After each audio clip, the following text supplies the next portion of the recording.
नमस्कार, मैं हूं कपिल और आप देख रहे हैं नेक्स्ट 9 न्यूज। हम बात कर रहे हैं महाराष्ट्र की, जहां पर बीएमसी चुनाव से पहले लगातार उद्धव और शिंदे के बीच जो तीखी तकरार है वो देखने को मिल रही है। और ये माना जा सकता है कि जिस तरीके से विधानसभा की 2 सीटों पर उपचुनाव होने हैं वो भी काफी ज्यादा जो है वो इंटरेस्टिंग रहने वाले हैं, क्योंकि ये कहा जा रहा है कि कस्बा पेट और चिंचवाड़ जो सीट है उस पर भारतीय जनता पार्टी चाहती है कि निर्विरोध चुनाव हो, लेकिन कहीं ना कहीं उद्धव ठाकरे इस मूड पर नजर नहीं आ रहे हैं। उद्धव और कांग्रेस के बीच जो है वो लगातार जंग जारी है। हालांकि शरद पवार ने अभी फैसला नहीं किया है कि इन दोनों ही सीटों पर क्या वो भी अपना उम्मीदवार उतारेंगे।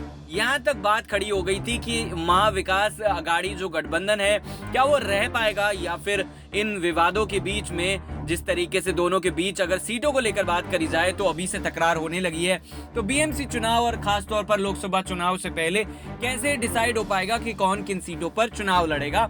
इसी बीच आपको बता दें कि मुख्यमंत्री जो एकनाथ शिंदे हैं उन्होंने उद्धव सरकार पर निशाना साधा और कहा है कि उद्योगों के पलायन के लिए उद्धव ठाकरे जिम्मेदार हैं। बड़ा उन्होंने बयान दिया। उन्होंने कहा है कि उद्योग जो है वो महाराष्ट्र में नहीं आना चाहता और हाल के दिनों में कहीं और शिफ्ट जो है वो होते जा रहे हैं। ऐसा तत्कालीन राज्य सरकार यानी कि उद्धव सरकार के असहयोग के कारण ये स्थिति बन गई है।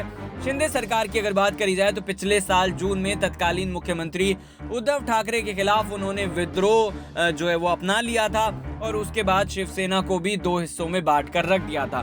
भाजपा के समर्थन से एकनाथ शिंदे मुख्यमंत्री बने हैं, लेकिन लगातार चाहे वो वेदांता की फॉक्सकॉन हो जो सेमीकंडक्टर बनाने की परियोजना आने वाली थी महाराष्ट्र में, लेकिन ऐसा क्या हुआ जिसको लेकर तमाम विवाद खड़ा हुआ और ये जो परियोजना है ये रातों रात गुजरात चली गई।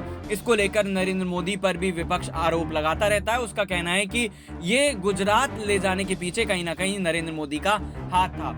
उसके साथ साथ टाटा एयरबस सहित कई ऐसी बड़ी योजनाएं थी, परियोजनाएं थी जो गुजरात चली गई। और इसी को लेकर उन्होंने कहा कि महाराष्ट्र छोड़ने वाले कुछ उद्योगों ने उद्धव सरकार पर निशाना साधा और कहा था कि उनके असहयोग के कारण हमें ऐसा करना पड़ रहा है। साथ ही साथ आपको ये भी बताते चले कि देवेंद्र फडणवीस ने भी इसको लेकर बड़ा खुलासा किया था। उन्होंने कहा था कि जिस तरीके से लगातार धमकियां मिली और ऐसे कई उद्योगपति हैं जिन्होंने मुझे इस बारे में जानकारी दी और उन पर सख्त से सख्त कार्रवाई होनी चाहिए, इसको लेकर उन्होंने बड़ा बयान दिया था। अब बड़ा सवाल यही उठता है कि तमाम आरोप और प्रत्यारोप के बीच क्या महाराष्ट्र को नुकसान हो रहा है और आने वाले वक्त में भी क्या ये नुकसान जारी रहेगा?